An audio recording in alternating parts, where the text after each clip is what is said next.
growing thing. It is really at its infancy, and it's gonna have its fits and starts here in the United States. But I think, especially with flag getting the notice, it's going to get. I think that's going to really push women's tackle football because people are going to go, okay, that's great, but I mean, just like the Pro Bowl, they'll want to play tackle, and then when they see, oh, no, they've been too like tackle, I think it's going to really blow a lot of people away. It's a very fierce sport.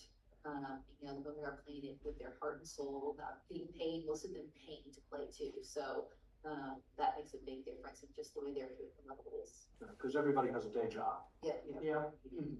Though sometimes they don't act like it. Well, you know, when kids come to the game and they see the players out there on the field or whatever, they want to be just like the, you know, they look up to them like, oh, like they're, you know, they're superstars, you know, especially when we was in Mexico and we did a couple of the kids camps. And like the kids were just like, whoa, you know, and we went out there, we played against the kids, you know, to give it that inspiration, like you can do this too when you get older. And it's just like, it gives them something to look forward to. You know, so they're looking at it like, oh, when I get older in life, like I don't have to quit playing sports when I get out of high school, if that's it, if I don't go to college. I have something else that I can continue to play the game that I love. So the thing of it is just like, especially with women playing football, it gives kids, especially young girls, an opportunity like, hey, you can still do this as you get older. It doesn't stop here. So, you know, that's one thing about the game that I love, especially with women's sports, is that it's still opening up so many doors for young girls, which we didn't have before that. They were just like, if you didn't make the team in schools, you was done, you played in the backyard. Yeah. You know, and you didn't have anything to look forward to. And now, with the generations coming up and everything like that, we're giving kids an opportunity to have something to look forward to. Good.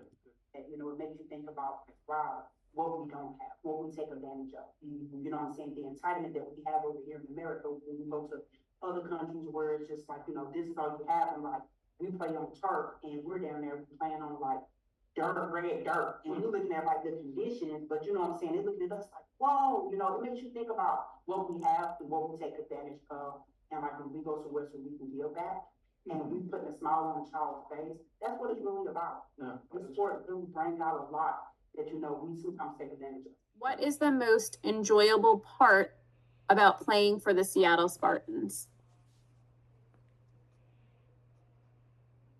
I mean, for me, just owning it and playing it, it's just fun. It's always an adventure every single day, every single week, every single month, every single season is just its own adventure.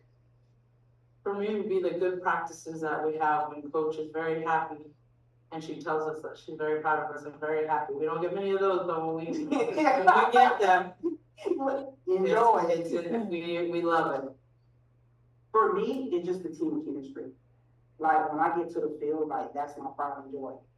Like, that's one thing that I love to do, is just like, seeing the team come together and bond, even if we have a good practice or not. When I see the players show up, I'm just like, yeah, this is what it's all about.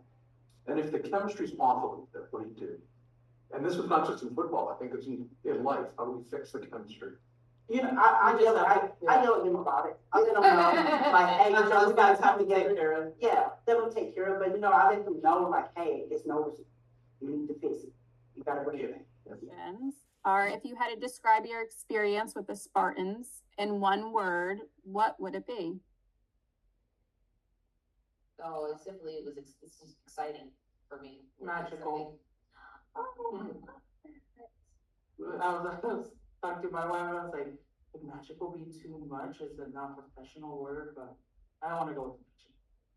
With all, since year one to year now, just all the people that I've met, the coaches, Nikki, giving us an opportunity to play, especially, you know, as a coach, not asking anything from us except for like posting on social media, this and that, you know, not letting us pay and, you know, handling all that is, you know, for my first year, you know, it was a very good experience and it was magical. For me, the word that I would use would be creative. And what I mean by that is every year we get different people coming through the door that want to play. We never know what we're going to get from the first day that they try out to the first official practice. You see so much stuff change.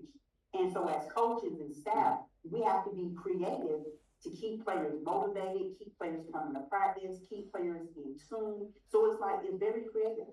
Yeah. So for me, it was a creative year. What was your toughest on-field experience? For me, it was my second year and it was at practice. coach that day decided to run this. And I actually quit. I took my helmet off and I'm like, I can't do this. Started walking away, and then a coach came up and was like, hey, take your time. And when I started playing, I was like, I only give myself one chance to quit, and that's it. And I used it my second year, so as long as I play, there's no more of that. But it was really hard. It was really hard, and I came back after that, apologized to the team for quitting, and I've never quit after that. That was my second year out of practice, and it was just very cool. It was my first year, and I made second team All-American. Congratulations. So that was very big, and I didn't know about it until someone was like, hey, you did this. So I looked up online, and there's my name, second team All-American. I was like, wow, and that was my moment for me. For me, going back to the Portland game, because we came in as the underdogs, but we left as the big dogs, and it was just like, just seeing like the players' faces, but also the other team, because you just see how they just like, man, how did this happen? Was the best feeling in the world for me, because like everybody came together and we played, and like I said, like it was a hard year for us because it was just like some players would come to practice, they'd be fine, and like, hey, what you got? Yeah. And it was just like, I feel fine though, but it's like it's protocol, and it's spreading. And trying to wear the mask. We had to wear the mask, mask, and yeah. I was like, I can't breathe now. I'm not even gonna breathe now. It's just face mask on me, but yeah, COVID That was the year. Then he was playing with two masks. He had the two masks on. Like that year was like one of the best years, I would say, for me, just because like the dedication was there. The dedication was there.